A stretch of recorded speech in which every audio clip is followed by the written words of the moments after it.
E olha só, uma parceria entre o novo Banco de Desenvolvimento, o Banco do BRICS, e o Banco do Brasil vai disponibilizar R$ 1 bilhão para infraestrutura no agro.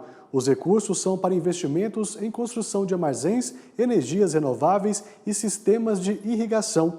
Vamos entender como vai funcionar o uso desses recursos agora com o Marcos Troirro, presidente do novo Banco de Desenvolvimento. Olá, Marcos, seja muito bem-vindo. Uma boa tarde para você. É uma satisfação te receber aqui na AgroTarde. Obrigado, Thiago. Prazer é meu estar com vocês. Bom, gostaria que você falasse para a gente, então, como vão ser disponibilizados esses recursos aí para os produtores aqui do Brasil. Bem, Thiago, o novo Banco de Desenvolvimento é uma instituição multilateral de financiamento de infraestrutura e desenvolvimento sustentável. Ele foi fundado em 2015 por algumas das maiores economias emergentes do mundo, aquelas que constituem o agrupamento BRICS, e mais tarde se expandiu para incluir outros grandes atores desse mundo emergente, como é o caso dos Emirados Árabes Unidos, o Egito, que hoje, pelo critério da paridade do poder de compra, é a maior economia do continente africano, Bangladesh, que há algumas décadas era sinônimo de pobreza extrema, e hoje é a economia da Ásia, e mais uma vez a Ásia é o continente que mais cresce no mundo, e também o Uruguai, que é nosso vizinho no Brasil e que tem uma grande tradição em instituições multilaterais. E, nesse sentido, o banco financia projetos de energia solar, energia fotovoltaica, projetos de portos, aeroportos, cidades inteligentes, conectividade digital. E, ao longo dos últimos 12 meses, nós discutimos com o Banco do Brasil, que é a instituição financeira que tem a maior tradição no agronegócio do Brasil, de modo a poder colocar recursos de longo prazo a taxas bastante competitivas, disponíveis para algumas das áreas mais fundamentais para a competitividade do agronegócio brasileiro. A equipe do Banco do Brasil e a equipe do novo Banco de Desenvolvimento fizeram uma série de estudos, identificaram os setores de armazenagem, como você mostrava agora há pouco no canal AgroMais, o setor de irrigação, de sistemas de irrigação. Como a gente sabe, a água talvez seja o insumo mais fundamental para a competitividade agrícola. Eu viajo o mundo muito pelos países emergentes e eu vejo que países como Índia, China, por exemplo, têm grande dificuldade em acessar recursos hídricos para a sua agricultura e isso dá, mais uma vez, um diferencial importante para o agronegócio do nosso país. Então, na medida em que a gente expande a infraestrutura de sistemas de irrigação, expande-se também a capacidade produtiva do Brasil.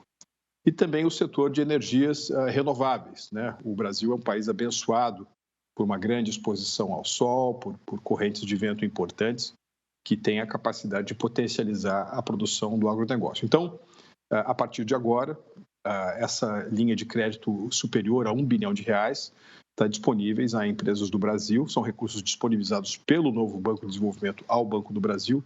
O Banco do Brasil, que tem uma presença em todo o território nacional, vai receber os projetos nessas três áreas, nessas três macro-áreas, né? Energias renováveis, irrigação e armazenagem, que poderão ser contemplados com essa linha prioritária. É um primeiro passo, é um primeiro movimento que o novo Banco de Desenvolvimento faz com o Banco do Brasil, e eu acho que num ano também muito simbólico, né, para o Banco do Brasil, porque ele foi escolhido como o banco mais sustentável do mundo por publicações especializadas. É o maior banco do nosso país e é também o maior banco da América Latina. Então, eu acho que é uma contribuição importante que a gente está dando para um dos principais gargalos que a gente tem no Brasil, que é a infraestrutura para o agronegócio. Ô Marcos, você tem no seu currículo aí várias formações, e uma delas também é dentro da economia, e você também já foi diplomata, sabe muito bem como que é importante a gente levar essa figura do Brasil aí para os outros países, principalmente nesses emergentes que estão aí virando já parceiros nossos aqui há um bom tempo, estão consolidando cada vez mais aí essas parcerias. E esses três pontos que vocês colocam aí, armazéns, energias renováveis e sistemas de irrigação, são um dos mais presentes e talvez a armazenagem aqui seja mais falha aqui no Brasil hoje. Esse é um dos motivos também para você estar investindo aí e liberando tantos recursos diretamente aí pelo Banco do Brasil?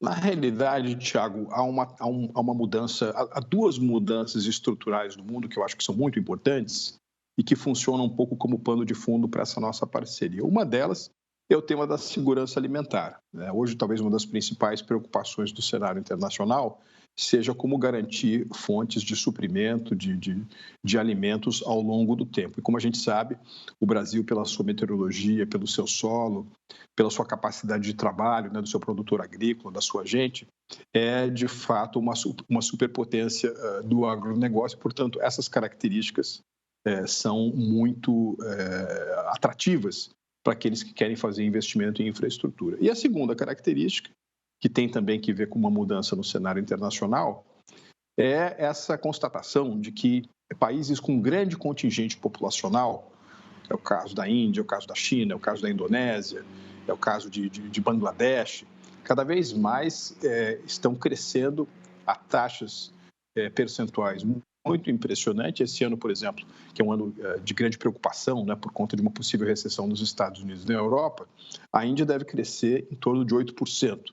A China, mesmo com esses lockdowns pontuais, por conta do ressurgimento de variantes da Covid, deve crescer entre 4,5% e 5%. A Indonésia, com seus 280 milhões de habitantes, vai crescer entre 5% e 6%. Ou seja, são populações muito grandes, países com grande contingente populacional, que expandem a sua economia a taxas muito robustas. E como esses países, Tiago, no limite, têm uma renda baixa ou média, né? Quer dizer, se você pensar na Índia, por exemplo, ela tem uma renda per capita de mais ou menos 2.800, 3.000 dólares.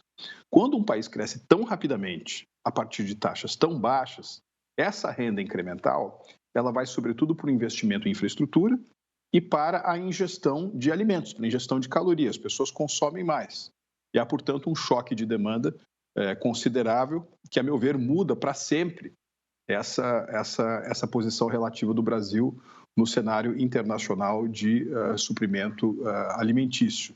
Essa é uma grande notícia para o Brasil. Ele vai conseguir construir excedentes importantes, né, que pode permitir mesmo a reindustrialização do país, a agregação de mais tecnologia à produção, seja no setor do agronegócio, seja no setor de serviços, seja no setor das manufaturas.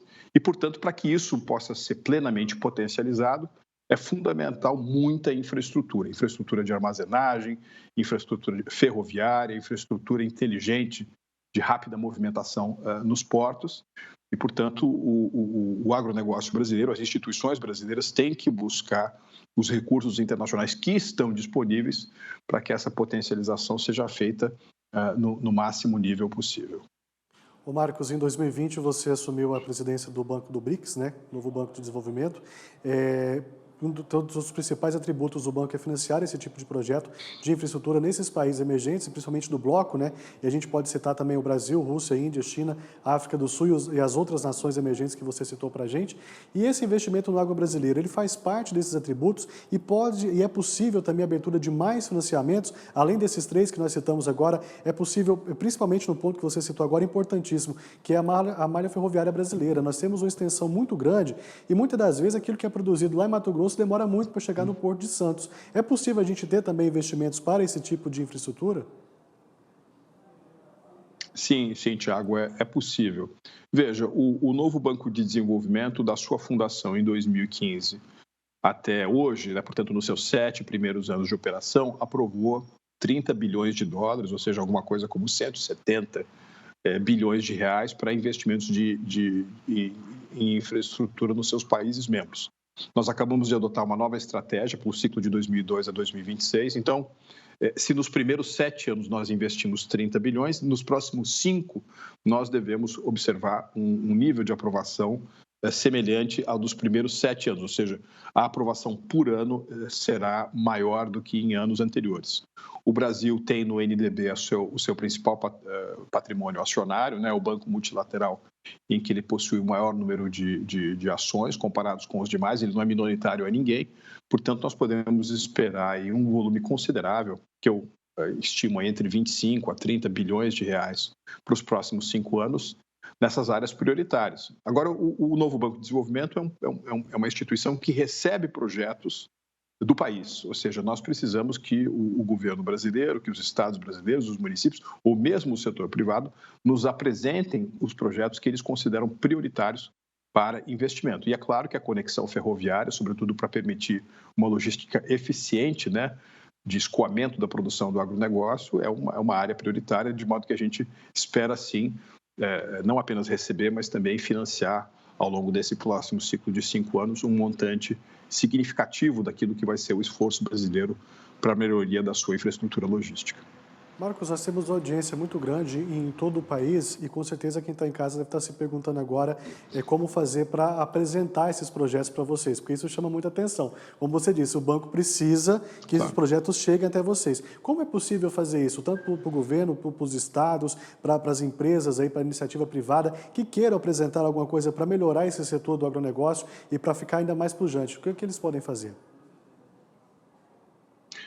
Bem, Tiago, para esse R$ 1 bilhão específico, né, que é o resultado da parceria entre o NDB e o Banco do Brasil, basta aqueles que têm projetos na área de armazenagem, sistemas de irrigação e energias renováveis procurarem o seu gerente, né, aquele responsável pela carteira de agronegócios na agência do Banco do Brasil na sua cidade, porque o do Banco do Brasil funciona como nosso parceiro para o recebimento desses projetos, a avaliação desses projetos e a concessão dos recursos que estão debaixo do guarda-chuva dessa linha de crédito. Então, isso se faz por meio da rede de distribuição do Banco do Brasil. Basta ir procurar o Banco do Brasil e dizer que tem um projeto interessante nessas 3 áreas e que quer ser contemplado por essa linha de crédito da parceria NDB-Banco do Brasil. Agora, para outros projetos, Tiago, existem 2 maneiras, né? Se nós estamos falando aqui de estados, municípios, que gostariam de ter um projeto financiado pelo NDB, a modalidade de apresentação de projetos que têm a garantia do governo federal, do Tesouro Nacional, é por meio da Comissão de Financiamentos Externos, a chamada COFIEX, que é um órgão interministerial, é um colegiado interministerial que faz a apreciação e que organiza, né, a escala e a cronologia dessas aprovações, as quais terão também o suporte do Tesouro Nacional. Agora, para os chamados projetos não soberanos, ou aqueles que não precisam de garantia do Tesouro Nacional, basta procurar diretamente o Novo Banco de Desenvolvimento, no seu escritório regional aqui no Brasil. Nós temos uma unidade em São Paulo, temos também uma unidade em Brasília. O site do NDB é ndb.int, e apresentar esses projetos que nós vamos estudar com bastante interesse e com bastante carinho. Tá certo, com toda certeza. Tudo que é bem-vindo aí para aumentar o agro, com certeza será bem recebido por vocês também. Agora, para a gente finalizar, como você disse lá no início da nossa conversa, você tem viajado muito e ido em vários países. Como está a visão do Brasil lá fora? Podemos ser protagonista dessa segurança alimentar no futuro próximo? Tiago, nós já somos, né? Se comenta, eu acho que com bastante razão, de que cada 5 ou 6 pratos de comida servidos no mundo, um deles tem origem ou é produzido a partir da contribuição do agronegócio do nosso país. Eu acho que essa contribuição só vai aumentar. Acho que o Brasil tem tudo para abocanhar fatias cada vez maiores do comércio internacional, e isso já se reflete nos próprios fluxos comerciais brasileiros. Muitos dizem, por exemplo, que nós estamos no meio de uma guerra comercial. Ora, o Brasil é o país do mundo que tem hoje o maior superávit comercial no seu comércio bilateral com a China. O Brasil, em 2021, por conta também da pujança do seu agronegócio, teve $500 bilhão, vou repetir, Tiago, $500 bilhão, 500 bilhões de dólares de corrente comercial, o que é um recorde histórico.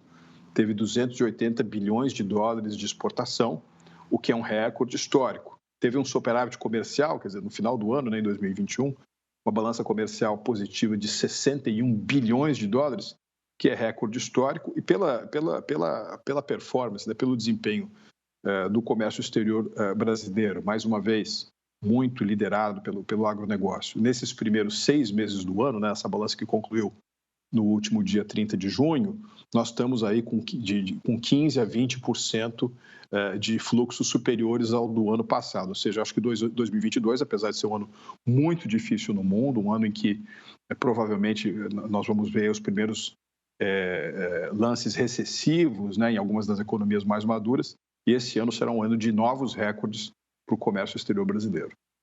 Tá certo, né? Para mim a gente espera muito por isso, torce para que o agronegócio seja mais pujante e crescendo cada vez mais. Marcos, mais uma vez, muito obrigado pela sua participação aqui com a gente, a sua disponibilidade de contar um pouco mais dessa parceria. Sempre que tiver novidade, está convidado a voltar aqui e trazer para a gente, tá bom? Vai ser uma alegria, Thiago. Tudo de bom. Muito obrigado pela oportunidade.